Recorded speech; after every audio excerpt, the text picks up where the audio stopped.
આ વખતે શામળાજી મહોત્સવમાં ખૂબ જ પ્રસન્નતાની વાત છે કે આપણા ગુજરાત રાજ્યના વડા, આપણા બધાના માર્ગદર્શક, માનનીય મુખ્યમંત્રી શ્રી એ પણ બીજા દિવસે શામળાજી મહોત્સવમાં 9 તારીખના રોજ હાજરી આપવાના રહેશે.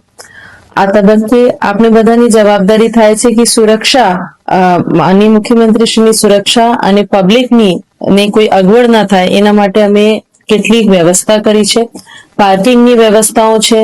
આપથી વિનંતી છે કે સમયથી પહેલા સ્થાન લેવા આપ પ્રયાસ કરશો.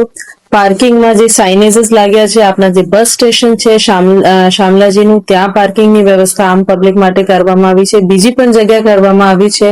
ટોયલેટ્સની વ્યવસ્થા કરવામાં આવી છે. બેઠક વ્યવસ્થા છે. તો સમયસર સ્થાન મેળવશો. 3 નંબર અને 4 નંબરનું ગેટ જે છે એ વીવીઆઈપી માટે રિઝર્વ છે, એટલે આમ પબ્લિક માટે બંધ રહેશે. આમ પબ્લિકને એન્ટ્રી માટે ગેટ નંબર 1 એટલે ગેટ નંબર 1 થી એન્ટ્રી લેવાની રહેશે. એ બધા ધ્યાન રાખે તો આપને અગવડ ન થાય અને આ કાર્યક્રમના આપ મજા માણો. આ ભક્તિ, કલા અને સંસ્કૃતિના સંગમમાં દરેક અરવલ્લી વાસીને હું નિમંત્રણ આપું છું. જય શામળિયાજી.